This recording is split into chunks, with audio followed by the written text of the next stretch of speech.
All right, so let me give you a quick demo of, or a quick example of the setup of the Zcash bot system with 4 nodes on the same machine. So the configuration I've chosen is described in the documentation, but essentially what I have done here is create 4 commit BFT data folders, N1, N2, N3, and 4. And in each of these, I have the same Genesis JSON, which points to these 4 validators. Validator 1 is this guy, 2 and 3 and 4. Then what else did that change?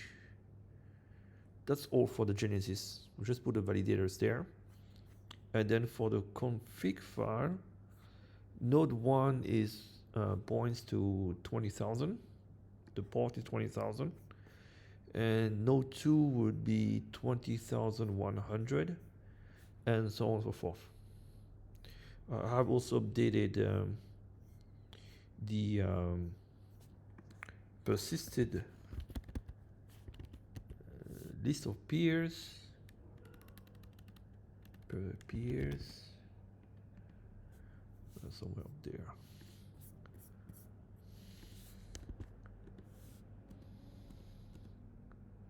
Yeah, this list here, which has the peer address of all the nodes N1, N2, N3, and 4.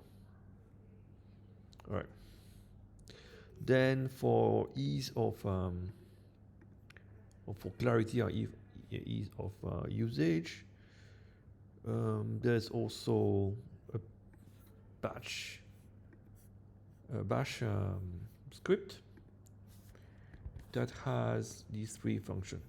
So to reset a node, you do commit BFT unsave reset all, followed by the home directory of your commit deployment.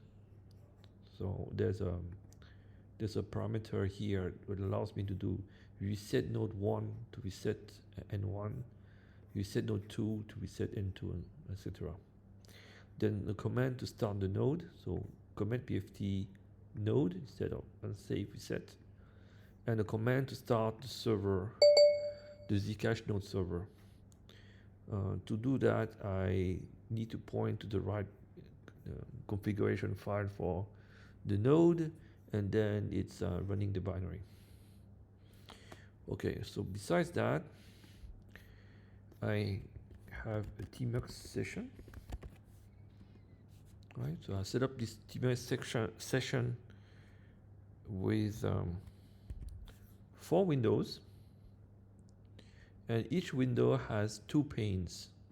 So left pane is going to be the commit BFT node, and the right pane is going to be the Zcash bot server. So I can start everything, but before I start, I need to reset. So let me go to this window. Reset is going to by deleting all the database files and calling reset node 1, 2, 3, and 4. Okay, so now I can start the first node. Start node 1. This guy is waiting to connect to its application, and we'll go to the other window, and I do start server 1. So now they are paired, but the commit BFT cannot find its peers. It has 3 other peers, and at this moment none of them are up. So you can see trying to connect, and they're all failing. So I need to go to the second window and repeat the same process.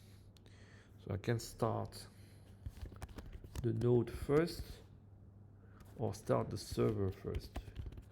Let's start the server and see that it makes really 0 difference in which order you start them. Also, that's 2. At 2, we still have no progress because this is configured with 4 validators. So we need 3, at least 3 up and running. So we go to the third window, and repeat the process with the third window. This one is start server 3, and here is start node 3. Okay, now we have 3 nodes, so 3 nodes is enough. And you can see that blocks are being created. Block height 4 blocks so far. It's about 1 block per second. Okay, so now our blockchain is running. With 3 nodes, we have a functioning blockchain, so we can use it. To use it, I need to run the app, the voting app. Let me do a new and enter the election URL, which is this one for the first node, and then the seed phrase. We have 3 nodes, so this one is going to be the first node, then this one is the second one, and this one is the third one. So I can let's use the second one and put the test key here. Okay, it's live. So this is the second one, we'll call it A2.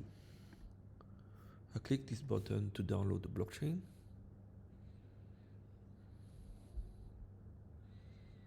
And we should have 50 voting power. Let me cast a vote to 10 for B. Alright, so the client is now computing the circuit, the voting circuit. The first time it takes a while. It's computing the orchard circuit with voting capabilities. Takes a little bit of time. Then it will send that to the voting server, the second one.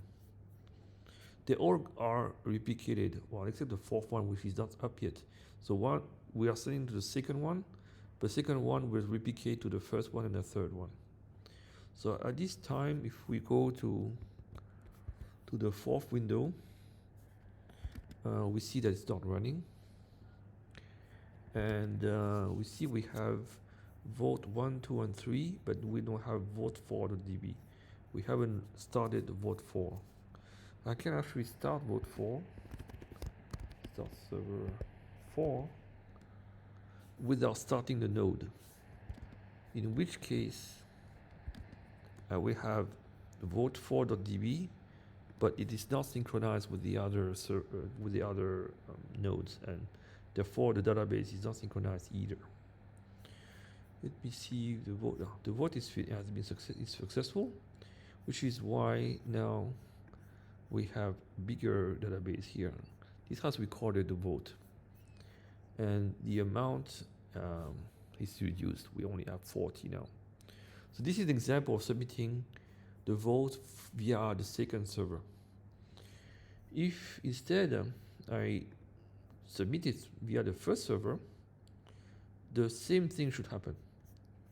So to try this, I'm going to copy this URL and then use the same seed phrase and repeat exactly the same process. But this time it's the first server, so I'm going to call it AAA1. Replace, download. This is downloading the Zcash blockchain and also synchronizing with our voting blockchain. So it's a dual blockchain here for this case.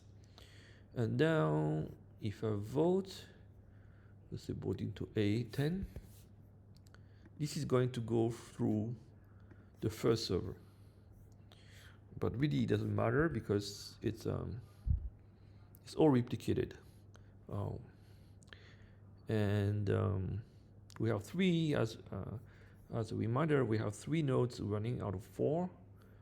So I'm going to start the 4th node now. Okay, the server is running, so I just need to start the node 4, and that node is going to quickly join the blockchain. You can see the blocks were read quickly and synchronized. At 56 we have a pause because we had a transaction there that we have to verify locally as well before we accept it in our local node. But now we are the same as the other guys. And if I look at the files, look at server, we have now vote number 4 also synchronized with the other guys. Right. So this another thing we can try, which is also kind of fun, is stop 2 of them and vote for one of the servers that are still alive. So if we stop 2 of the nodes, it's gonna stop the blockchain. But if we vote through one of the servers that's still running, we still are going to be able to submit the vote. It's not going to be mined or processed because the blockchain is suspended. Right, so let's try that. So I'm going to stop 2 and 3.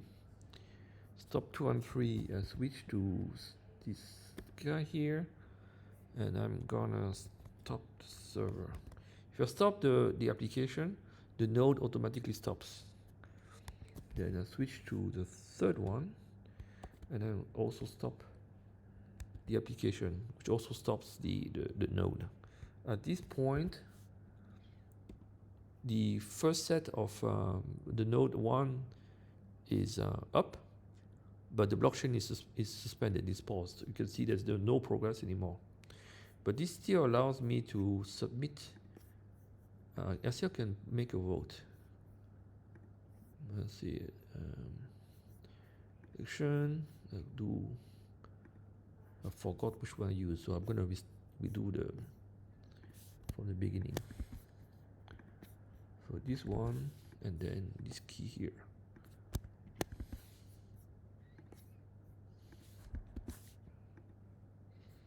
Okay, this is A1. Okay, replace, download.